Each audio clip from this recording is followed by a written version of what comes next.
Hey, beautiful souls, beautiful sunshine, here with the R Holistic Killer, aka Sonia B. So I am back with a couple of quick prophetic messages. So I do want to say if these messages does not apply, then just let them fly, okay? But these messages may not resonate with everyone. But with that being said, keep in mind this could be happening now, could be happening a couple of weeks from now, or it could be happening a month from now. So keep that in mind as well too. If it's not happening to you, it could be happening to someone else within your immediate environment, okay?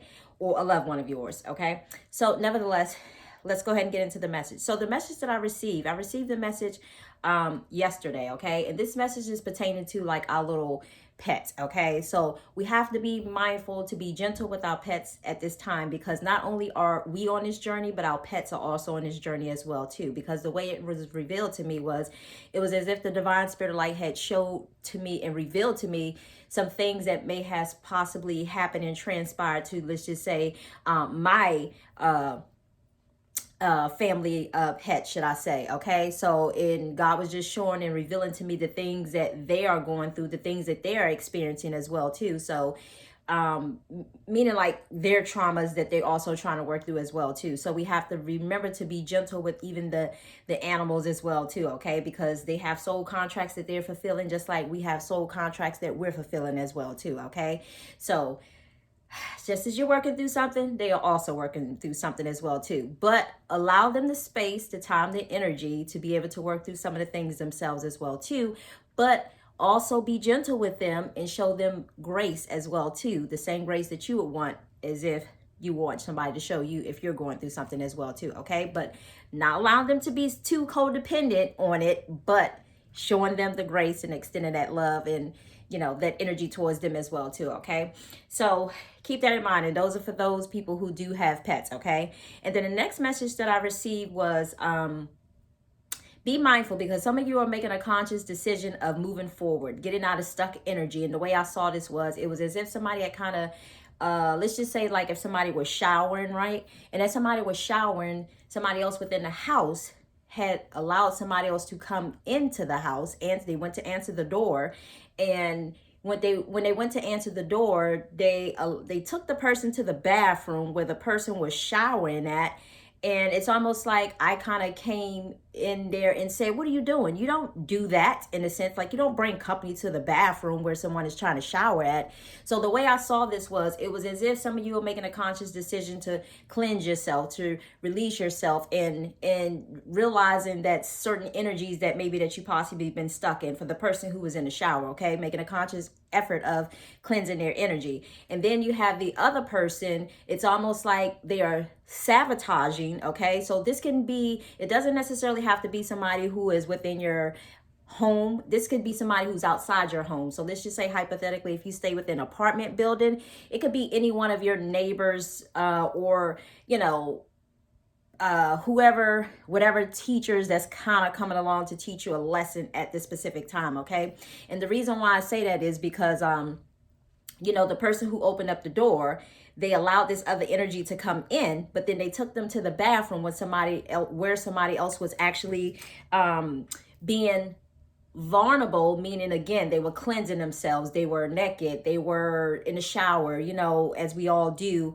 And because that's a state of surrenderance, in a sense, and it's almost like the other person was sabotaging the situation by bringing somebody else in there. But once they brought the other person in there, and I saw them do this, and I basically kind of came to them and said, hey, what are you doing? You don't do this, in a sense, okay? So this person had actually, the man, the way I got it was, the man who had actually opened up the door and let this other person in and took them to the bathroom where the other person was, he basically slipped out of the bathroom, locked the door, and left all three of them in there, okay? So I say all that to say, the representation of a bathroom is a place of someone trying to keep somebody stuck, is what I just heard. Thank you, Spirit. A place of just trying to keep somebody stuck. If you think about the bathroom is a place where we cleanse, we brush our teeth there, we use the bathroom there, people wash up there, people shower there, people wash their face there. You do everything in the bathroom, get rid of things that you don't want, in a sense. So this person, in this could even come in a form of is whether it's a person. For some people, it may be a situation of a person, and for some people, it could be a situation of an energy. Okay, so be mindful of that as well too. The energy is just trying to keep you stuck in a certain mindset, keep you stuck in a certain place. Again, because the four walls of the bathroom was a representation of just trying to lock somebody into a place of keeping them stuck right there after someone has consciously made the decision, okay, you know what, I'm going to get out of this stuck energy, I'm going to move on. So sometimes you have to remember that we have either people, or we have sometimes there could be an energy around that's also not a helpful energy, but again, an energy that's just trying to keep someone stuck, okay? And sometimes it could be an energy that someone is sending or projecting towards you in a sense. So be mindful of that as well too. And the way I just saw this as well too, it could be a situation of, let's just say hypothetically, like a landlord or someone who runs an apartment building. They could purposefully be moving certain people into your building in order to kind of like, it's almost like a certain energy to kind of like target you in a sense, if that kind of makes sense. I mean, I know what I want to say within my head, but I hope it makes sense for you guys that are listening. So in other words, like sometimes we have people in our lives that are meant to here to kind of like they're teachers to us, or we could be the student, or we can be the teacher and other people can be the student. So again, and we just have to be mindful, we have to be vigilant, and we have to just really tune into our intuition to know who is for us and who is not for us and who is against us in a sense, okay?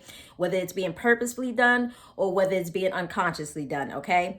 So again, as being in the bathroom is almost like I was trying to make it a point to find a way out of this bathroom in a sense. And I was like determined to get out of this bathroom as the three of us was stuck in it. I was like, oh, heck no. So it's almost like I was kind of hitting on the wall in a sense to see where the shadow parts was, because I was about ready to bust through the wall. So I say all that to say some of you are going to get to a place that you're going to be so determined to get out any stuck energy that somebody has kind of placed you in, to the point that you're going to be like, no, I'm not dealing with this. I can't do this. It's almost like I just saw an image of like the Incredible Hulk, like he just he's just like, no, I refuse to be stuck here any longer, okay? And to be stuck here with this energy, okay? So just be mindful of that. Okay, so remember that there are some people out there, we have our soul groups, we have our soul tribes that are for us, okay? These people are for us. And then we have those people out there who can come in a form of being a teacher to us, meaning like, all teachers aren't necessarily good teachers in a sense, but they're here to kind of like teach us the lessons, to help us to get out of any stuck energy that we may be stuck in, or to help us to learn certain lessons of who we can trust and who we can't trust, okay? And to not just think that, everybody is for us, and not necessarily saying that everyone is against us, but not necessarily saying that, oh my God, like, I'm so open armed to this person. Because remember, as I said before, in this journey, it's to the point now that you're going to start mindful of who you give your time, your energy, and your effort to. And you're going to be finding yourself pulling back your energy from certain people, whereas before you just had your arms open to the whole world. But now this journey has basically taught you that everybody is not for your highest and greatest good. So with that being said, now you're going to start moving more so with your intuition in a sense, and kind of sniffing out people's energy in a sense to get a feel for who they truly are and whether they're for you or not, okay? And some of you guys I just heard, thank you, Spirit. Some of you guys may have had a large group of people, let's just say, like you may have called your social circle or your friends in a sense, but now it's going to get to the point that you're going to realize quantity, no more of quantity, is more about quality, okay? So even if that means like if you had a dozen of good people that you was close to at once upon a time, and those people have fallen at the wayside and you're no longer, interacting with them in a sense, it's almost like you're going to find that either maybe you're going to have one person either standing or left out of that group that you once rode with, or you may not find that there are any of them, where God is just could be I just heard could be wiping the slate clean and allowing you to start all over fresh again, okay? Because as I said before, there's sometimes that we think that we feel this obligation of when we move, other people have to move too, trying to bring people to where we are. But we have to realize one thing, people are on their own personal journey. So where you may be going, other people may not be going, okay? But let me give you this quick scripture real quick that was given to me this morning. And it says Philippians 4:8. It says, finally, brothers and sisters, whatever is true, whatever is noble, whatever is right, whatever is pure, and whatever is loving, whatever is admirable, if anything is excellent or praiseworthy, think about such things. So let that marinate. Really think about, kind of like I just said, quality over, quality over quantity in a sense. So thinking about what is really praiseworthy, okay? Again, you're going to realize that everybody is not praiseworthy, okay? So with that being said, that's all I have for you guys. I hope you guys have a beautiful Wednesday. It's hump day, so get over that hump and get the moving. So anyway, with that being said, I wish y'all much love, much light. Until the next message. Bye.